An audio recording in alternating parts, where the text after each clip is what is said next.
Everybody's all set up. Go ahead and fire away with questions. We got the mics here too. Isaiah, what makes Dante Pettis better this year, and what are you seeing on film from him?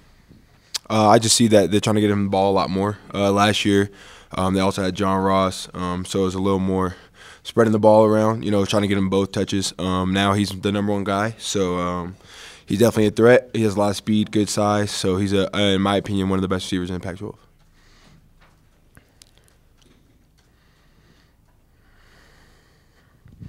Say in that game last year, there wasn't a whole lot of opportunity you had to really go against him. I think it was a handful of plays. But did you get much out of those few plays going against Pettis?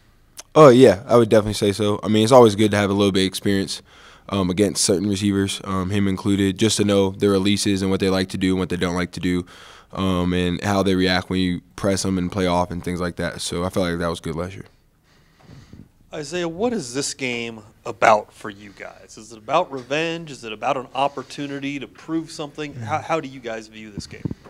I mean, we wouldn't say it's about revenge. I mean, it's something that we want to prove to ourselves that we're capable of playing in the Pac-12 and we're capable of playing for a Pac-12 championship, and that starts this Saturday. Opening up Pac-12 play, we know that we have to take our game to the next level. So, I mean, we're not really looking at it as a big game against Washington. We're just looking at it as a big game in the Pac-12 as a whole. And it wouldn't really matter who we were playing. Just opening up Pac-12 play is a big deal for us. What was the game last year that you guys felt like you proved to yourselves that you could compete for the Pac-12 championship? I would say it was probably the win either at Stanford or the win we had here against UCLA was when I feel like everyone in the meeting room, believed that we were going to go to the Pac-12 championship and be able to compete for a Pac-12 championship. So, I mean, I feel like that can happen again this year, and it starts with this game this weekend. What was the gap between you and Washington last year? When you guys played them in the Pac-12 championship game, it was a dominant performance by them. When you think back at the game or you watch film of it, where did the gap lie between the Buffs and the Huskies last year? I would say the biggest gap was just physicality. Physicality from all phases of the game, all positions as well. They just came out more physical than us. We knew what they wanted to do. We knew they wanted to run the ball, and they were able to. And they were able to stop our run game. So that's kind of what hurt us the most, I would say. It's just they were a lot more physical.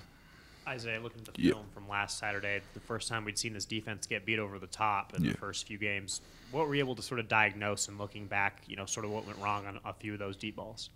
We were just able to look at the schemes about what hurt us, and so I felt like that was good for us.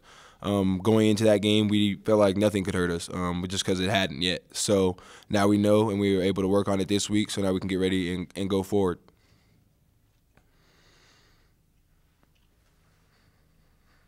Last week's game was interesting because when you look at the stats, you guys have 570 yards on offense. You win by 3 touchdowns.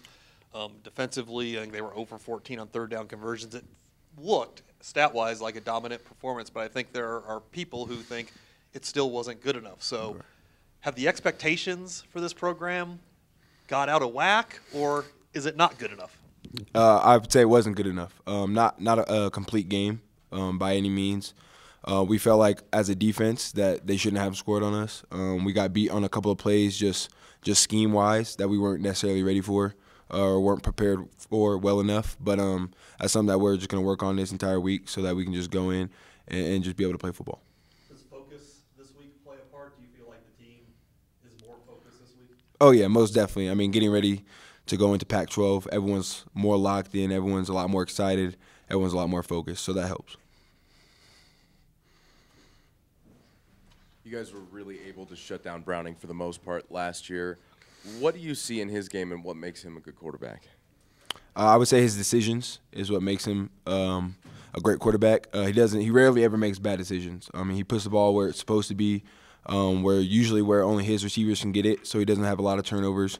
That's something that we saw a lot of last year. So, I mean, if we're going to take advantage of him, we're just going to have to be able to play great defense, lock on the receivers, and hope that he makes a mistake. Obviously, this is a top 10 opponent coming in here. Is there any doubt in your mind that the Buffs are ready for primetime? Oh, yeah, definitely, no doubt. We feel like we've been preparing for this game or for Pac-12 play ever since we lost last year against Oklahoma State. I mean, this is just something that we've been working for to get ready to get back to the Pac-12 championship. So, I mean, all the guys are excited. All the guys are fired up and ready to go. Any other questions for Isaiah? Okay. Thank you.